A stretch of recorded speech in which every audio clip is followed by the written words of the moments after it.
المنافس الأول في فئة التلاوة يونس شاه مرادي، وصفته لجنة التحكيم بأن صوته كاللؤلؤ، بل هو اللؤلؤ، فكيف لا يصل لهذه المرحلة؟ تسمعون ليونس يتلو عليكم آيات بينات من سورة آل عمران.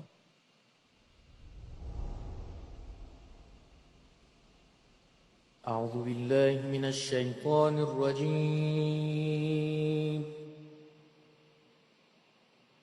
بسم الله الرحمن الرحيم.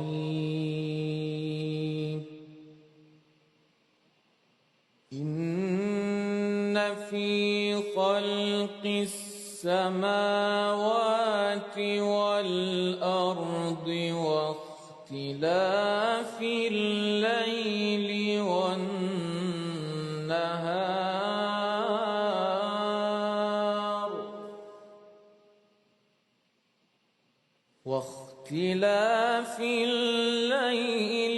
والنهار لآيات لأولي الألباب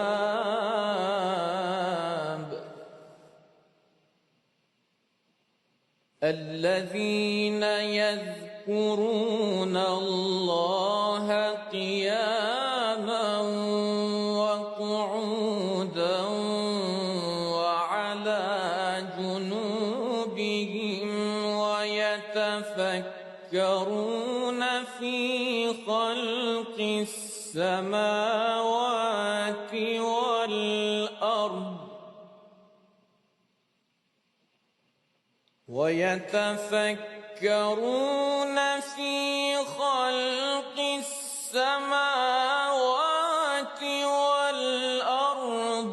ربنا ما خلقت هذا باطلا سبحانك ربنا ما خلقت هذا باطلا سبحانك فقنا عذاب النار ربنا إنك من تدخل النار فقد أخزيته وما للظالمين من أنصار ربنا إننا سمعنا مناديا ينادي للإيمان أن آمنوا بربكم فآمنا ربنا فاغفر لنا ذنوبنا وكفر عنا سيئاتنا وتوفنا مع الأبرار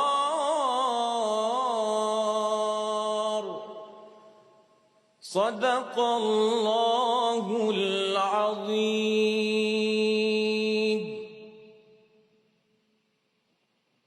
ما شاء الله يا شيخ يونس. شيخ عبد الرحيم، رأيكم؟ سبحانك ما خلقت هذا باطلا. الكلمة للشيخ بهلول. شيخ يونس بارك الله فيك، أثرت فينا وفي الشيخ ما شاء الله. صوت كنت قلت فيه بأنه كاللؤلؤ وهو كذلك. لديك ثقة تحسد عليها ما شاء الله حتى من كبار القراء، ثقة الأداء والتسلسل والهدوء الذي في صوتك. ربنا إنك من تدخل النار فقد أخزيته، أتيت بنغم مواكبة، تعبير نغمي غاية في الجمال. ربي يحفظك إن شاء الله، ربي يسلمك. ما زلت أصر أن الكافة هذه يجب أن يزيلها الشيخ بهلول. فأنت لؤلؤ وما زلت أصر. هو ما زال يصر وأنا ما زلت أصر. الكلمة للشيخ أحمد. ما شاء الله عليك يا شيخ يونس، جال في خاطري ورأيت بناظري أطياف الشيخ محمد رفعت، اقشعر بدني لتذكري لهذا الجبل الأشم الذي ملأ الدنيا قرآنا. أنت من تفرعات الشيخ محمد رفعت، أرجو أن تفهم هذا وأن تكون على قدر المسؤولية فيما جعله الله لك. أحسنت.